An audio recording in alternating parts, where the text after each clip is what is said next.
Hey everyone, welcome to Let's Talk About the POTS Life, your go-to podcast for all things POTS. Whether you're living with POTS or supporting someone who is, this is the place for you. Welcome back to another episode of Let's Talk About the POTS Life. This week, we're going to dive a little bit more into my story and I think kind of break down, maybe in future episodes too, we'll continue breaking down like each part of what I went through. But Brit and I were talking, and I think really that first year after diagnosis, while starting a plan, Right. so if you're coming into this 10 years post diagnosis, that this also fits, but it's like really when you start in that first year of getting on a plan to exercise of some sort. Yeah, and we were chatting right before this about, take the diagnosis out of it when you think of some things like this. Like there's bumps in your day-to-day life. Just Everything. the rain makes you sleepy, or Mm. you just had like a bad day at work and you're just over it. Like Right. that's just life. Like you expect there to be highs and lows without adding a compounding diagnosis on top of that. Right. And one that is so multi-system and affects Mhm. so many different things in so many different ways. So, right, I guess if anything, the theme of this whole episode is just really kind of give you an inside look of what it looks like in year one, what you can expect, the highs and lows that are normal to be Mhm. expected, and then kind of just, we hope, like reassurance or some clarity or, someone said today, we were talking about this before we came to the podcast, and someone was like, it just makes me feel better that I'm not the only weird one. You're not alone. Yeah. Yes. Mhm. And all of the, everybody that's listening to the podcast or on the app or in office, we're all a little weird. And it just, I don't know, it gives you just for me, like mentally feel a little bit better that at least I know why it's happening Yeah. and can help me wrap my mind around it a little bit. Yeah, yeah, it makes you feel a little bit less alone to have Yes, that. Yeah. 100%. So, Kelsey, after your diagnosis, it took a while to figure out the next steps. I was going to say the Yes. diagnosis, but also like the Yeah. next steps after that. So, what was your experience in that first year? Yeah, so I would say that, and we've talked about it before, that first day when I was sitting at Cleveland Clinic, straight overwhelming feelings. Hmm. Like, okay, now I have to go home and start exercising, which is overwhelming to do Hmm. by yourself, which is why the POTS Life was created. It gives you that support system. But at that point, I just felt so overwhelmed. Okay, Right. go home. It's time to start exercising. So I just followed this piece of paper. But when you do that, it's so much more than just be like, "Okay, go bike this amount of time." There's so many unknowns. Should I feel this way? Well, the Right. first time I biked, I mean, it was only 5 minutes. I stumbled off the bike and I had to lay on the couch for a little bit because your body is like, "What are we doing?" So, Yeah. I think having a team that's able to, like, walk through it with you, be like, "Okay, this is what's to be expected. It may take your body a little bit." It really helps because I didn't know. I was just like, "Okay, I'm gonna keep, chugging away." And that Yeah. lasts for quite a while. Even if it's like a piece of paper that says something, right? Like you could follow that, but it's also like, bike at this intensity. That Mhm. is really open to Oh my interpretation, gosh. especially if you were someone that used to work out, was an active 100%. person. You're like, this, I'm just going to get on a bike. I'm just going to do it without Right, I'm just gonna thinking, get on and pedal because yeah, people will say, one, especially, it's one thing if you're supposed to use heart rate depending on your right. medications, but if you have to use RPE, which is rate of perceived exertion, first of all, who really knows what that means? No, And second of all, exactly like you said, if you're used to exercising, which many now POTS patients are, yep, former, just active people in general, and you say, okay, go get on the bike for this time, you're like, okay, I know it might be 6 minutes, but I'm also going to pedal at what I think is hard enough. And yep, you're right. Like that's the piece that's missing because this is not no pain, no gain. The minute you feel those right. symptoms, you're worse. And I think, to your point, this is why people fail when they try on their own or if they try another program or even go to physical therapy. People are Sure. jaded by that because they're pushed too hard and then they feel worse.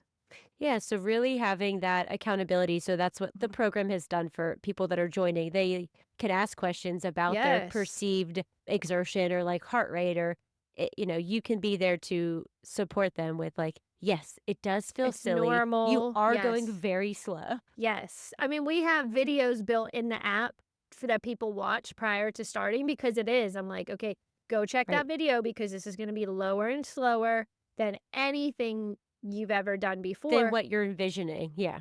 for good reason. But I also think that helps bridge the gap for the people that weren't as active. I Yep. don't want them to feel overwhelmed. Okay, I may be becoming bedbound. Like, is this going to work for me? For sure. Because everybody, no matter where you're coming from, has to start very low and slow. And we even, obviously there's all different ranges and it is customized. We're able to adjust. So even if what we have in there might be a little bit too much, we adjust, we pull back, we can Mm-hmm. change it. So really just having somebody walk with you through it is so key. And I just felt at that point, even in the beginning months, like my doctors were great. And yes, I could send them a message, but it's not the same as them being connected to you. Like, you can send us a chat message Right. anytime, any day that we see, where my physicians were more of like on a medical type basis with questions and answers.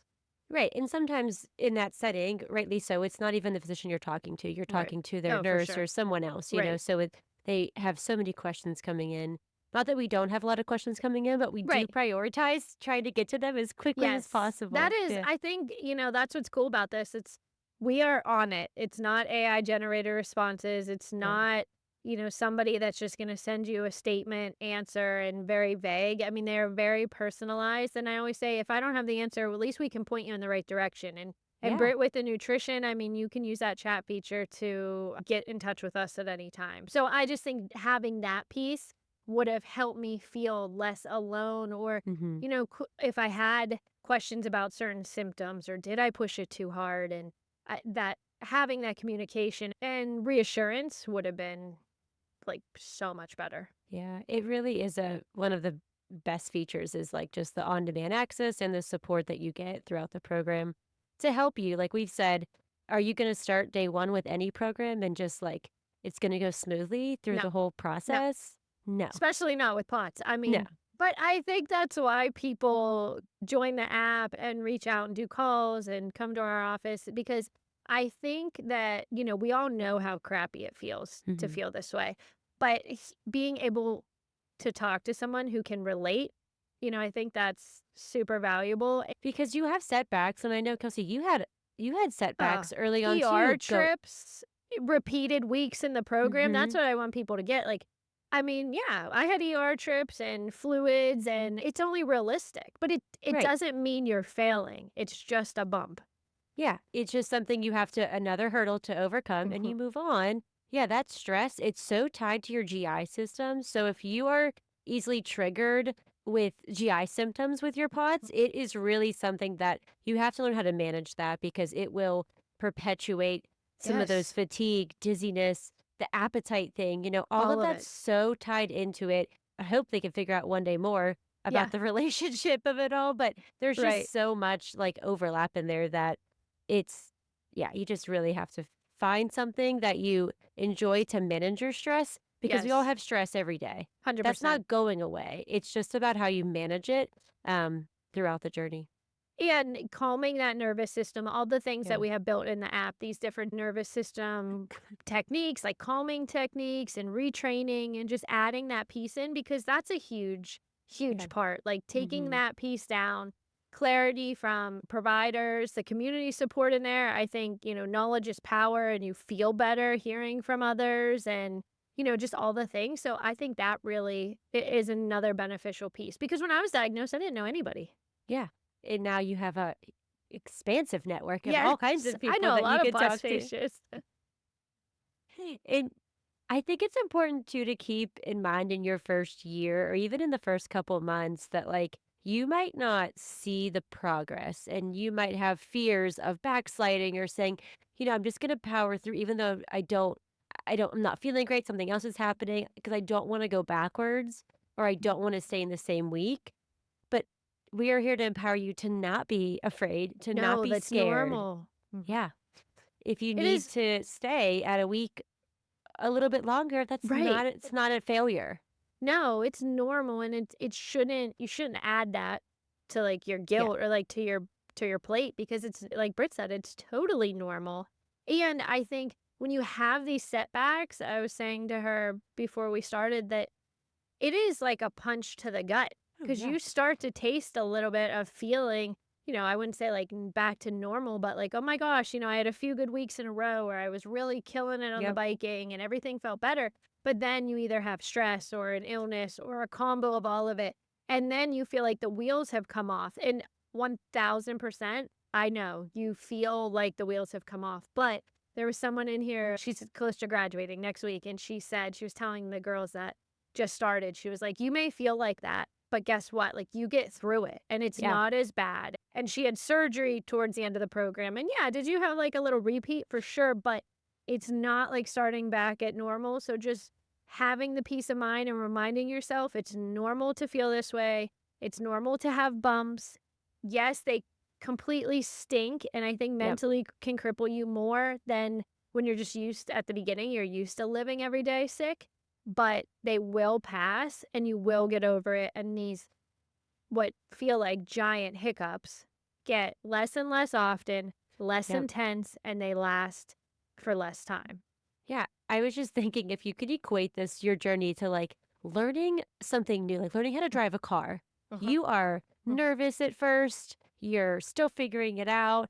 And like now, I don't even think about Right, you just do. you just do it. And over time it just becomes a part of life. It's all goes back to what we always try to say is this is a lifestyle change. It's not a one day flip the switch. It's a long journey lifestyle change, which is not easy to do. No, it's not. And it's, just because in the moment you have to take medicine Mm. and you heavily rely on family and friends to get help or be driven around or, whatever. In the beginning of that year of diagnosis, I relied on my husband and family so much. I Yep. had to. It was Yeah. enough to get myself moving, let alone to try to think of get like my family moving. But it won't be that way forever. You just, use the pieces that you need, give Mhm. yourself grace, accept the help so you can focus on you to slowly get better. And then you reach a point now. I mean, yes, I focus on me because I have to with the the biking and the Uh-huh. treadmill and my exercise routine. But I'm nowhere living my life like I did when I was first diagnosed in that first year, which was overwhelming and scary. Yeah. It might be helpful too to set goals for yourself and not about, oh, I'm going to stay on this program exactly as it's intended. Yeah, no. Set goals is like things that you did before. Think of your life before, like carrying a laundry basket up the Hmm. stairs. You're now years out, but coaching your son's Right, soccer. Like right. that's a huge goal that like you couldn't have imagined doing No, in year one. no, I could barely get to the field, let Yeah. alone like stand there, it be hot.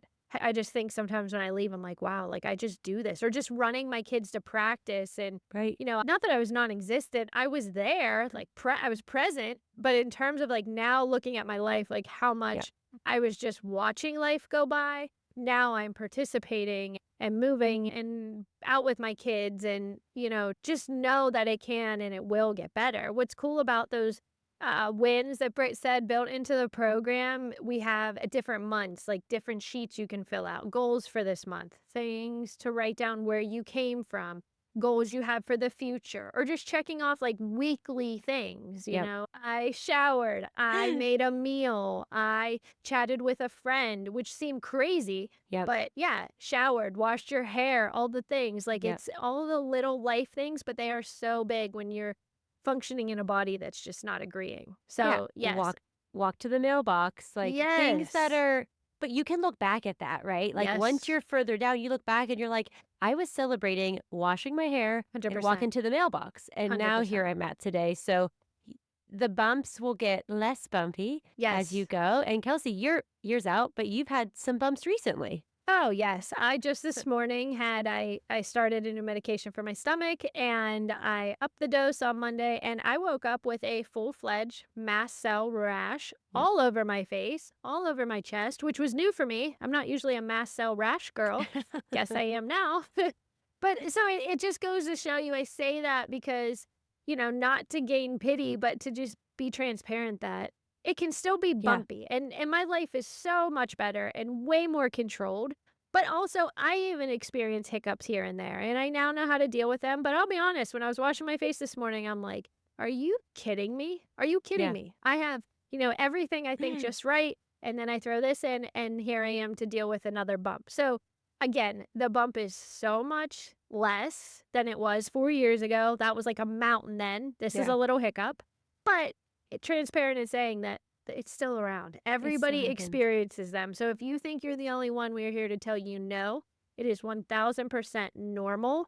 And we want to hear about those bumps. We want to help you through them. And then we want to give you support to get out of them and to continue back on the program. Yeah, the longer you are working the program, the more tools you're going to have, and you can recognize things that are forthcoming. Like, oh, I have to have a family thing, family function that I know is going to be draining to me. But if you can prepare yourself for that, even if you do have a hiccup or a Yeah. bump, you're able to manage that better. So looking forward instead of looking backwards Yes. and like keep moving is really the goal, and focusing on um just the progress and Yeah, not. and the positives Yeah. that it's okay that it stinks. And Yeah. like you said, like, okay, it's coming and you might plan and do everything right. And it could still stink. Yep. But I think like, yeah, having that knowledge to be like, okay, this is what they said would happen. Just that reassurance, I think, is huge. At least for me, if I know, okay, yes, this is to be expected, I can ride it out better. But that unknown was probably what crippled me so much in the beginning. Yeah, and you're like you said, you're giving yourself grace, you're aiming Yes. for progress. It's not perfection. No, no, no, no, Life no. is not Nope. perfect. So I think the takeaway message is, listen, give yourself grace. It is that first year, I think, especially when you start something new and start a program, it is bumpy, but it's okay that it's bumpy, and it's Yeah. okay to have hiccups and repeats and make adjustments along the way. I think that's the only way one would stick with it, because if it was so black or white, we would have people falling off Right. all the time. And that's not the goal. The goal is to get better and make, like Britt said, these lifestyle changes. This is definitely a marathon. It's not a sprint. Nothing's going to be quick. I think just taking day by day and not setting crazy expectations on yourself, which is the whole motto of this POTS Life program and just the brand itself, to give support, to give hopeful, positive info, to be there for support for people and get them better along the way. So we would love to have you. Again, it's a month-to-month subscription. So even if you're a little bit skeptical, that's okay. You can sign up, you Yep. get to meet us, work with us in the chat feature, and really see how the program works. Yeah, like Kelsey said, it's a month-to-month thing. So you give us a month. If it's not truly not the right fit for you, which Then we're it's sure not. it is the right fit, Right. then there's no commitment. So we really want you to head on over to thepotslife.com. And you can learn more there. You could schedule a one-on-one time with Kelsey to chat more about the program. She could answer some more questions for you or whatever else you have going on. Yeah, just even some of those calls are just like, hey, do you think this would work for me? Or does Right. this sound familiar? Or how does this work? It's normal to have questions, and that's why those calls are there, to really fill in those gaps and make sure it's just right for you. Well, thanks so much for tuning in today with us. We're thankful for every listen. Don't forget to hit that like, subscribe button, and tune back in for another episode soon. Yeah, we will see you next time. Thanks for joining us. Bye.